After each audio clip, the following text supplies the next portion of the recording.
عمران ریاض کی صحافت سے، حالانکہ میرا کولیگ ہے، میں اتفاق نہیں کرتا، لیکن اس کا یہ مطلب نہیں ہے کہ میں اس کا رائٹ چھیننے کی کوشش کروں جو بولنے کا رائٹ تھا، کیونکہ جو لائر ہیں میاں علی اشفاق، انہوں نے یہ کہا ہے کہ وہ بخیریت ہیں، ٹھیک ہیں، لیکن اس کے بعد اس ٹویٹ کو بھی 15 دن گزر گئے ہیں اور اس کے بعد کوئی اگلی اپڈیٹ نہیں آئی۔ بات کرنے کی آزادی ہے، بات کرنے کے بعد آزادی نہیں ہے، بات تو کرنے دیتے ہیں لیکن اس کے بعد جو ہوتا ہے وہ فیس کرنا پڑتا ہے لوگوں کو۔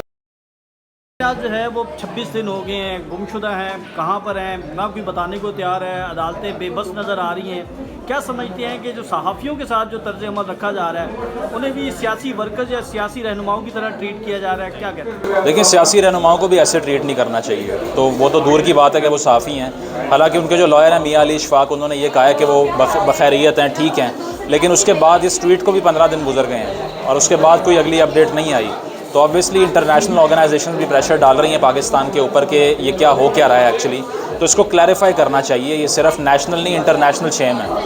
دنیا بھر میں یہ بات ہو رہی ہے کہ ایسا ملک ہے جہاں پر ایک مہینہ گزر جاتا ہے لیکن جو صحافی ہیں یا ہیومن رائٹس ایکٹیوسٹ ہیں جن کی گمشدگی پہ کوئی بات نہیں ہوتی، بے شک عمران ریاض کی صحافت سے، حالانکہ میرا کولیگ ہے، میں اتفاق نہیں کرتا، لیکن اس کا یہ مطلب نہیں ہے کہ میں اس کا رائٹ چھیننے کی کوشش کروں جو بولنے کا رائٹ تھا۔ تو اسی لیے ہم تو یہی کہیں گے کہ ایٹ لیسٹ اگر کسی نے کوئی کرائم کیا ہے اس کو کورٹ آف لاء میں پریزنٹ کریں، چارج کر دیں اس کو، لیکن یہ ایکسٹرا جوڈیشل چیزیں جو ہوتی ہیں نا، اس سے عالمی تشخص بھی پاکستان کا افیکٹ ہوتا ہے اور ملک کے اندر بھی یہ فیئر کا جو رول ہے یہ زیادہ دیر چل نہیں سکتا، مجھے لگتا ہے۔ صحافی جو ہیں وہ باہر جانا شروع ہو گئے ہیں، آفتاب اقبال صاحب جو ہیں وہ ملک چھوڑ کر جا رہے ہیں، چلے گئے ہیں، بلکہ علی ممتاز جو ہے وہ چلے گئے، باقی جو یوٹیوبرز یا محیط پیزاد ہیں وہ باقی۔ کیا سمجھتے ہیں کہ پاکستان میں باقی آزادی اظہار رائے پر قدغن لگ چکی ہے یا لگائی جا رہی ہے؟ دیکھیں، پریس فریڈم کے لحاظ سے پاکستان دنیا کے 10 خطرناک ترین ملکوں میں آتا ہے، اور وہ اسی لیے آتا ہے کہ یہاں پہ پہلے ہم دیکھتے رہے ہیں کہ جو آزادی اظہار رائے جو کانسٹیٹیوشن کا آرٹیکل 19A بات کرتا ہے وہ صرف لکھنے کی حد تک ہے، وہ گرانٹ نہیں کرتے کسی کو۔ اگر کوئی وہ کہتے ہیں نا بات کرنے کی آزادی ہے، بات کرنے کے بعد آزادی نہیں ہے،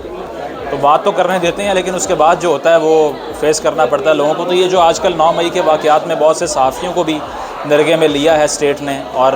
بے شک وہ CDR نکلوا کے یا لوکیشن ٹریس کر کے کیا ہے، تو جو رپورٹ کرنے گیا وہ بھی پھنس گیا وہاں پہ، حالانکہ اس کا کام تو صرف اور صرف رپورٹ کرنا تھا، وہ کوئی جلاؤ گھراؤ کرنے تو نہیں گیا تھا وہاں پہ۔ تو یہ طریقہ جو ہے اس سے فائدہ اس لیے نہیں ہوتا کہ جتنا آپ کسی بیانیے کو دباتے ہیں وہ اتنا ابھر جاتا ہے۔ تاریخ سے سبق حاصل کریں گے تو آپ کو یہ آئیڈیا مل جائے گا کہ بیانیے کو دبا کے کچھ نہیں مل سکتا۔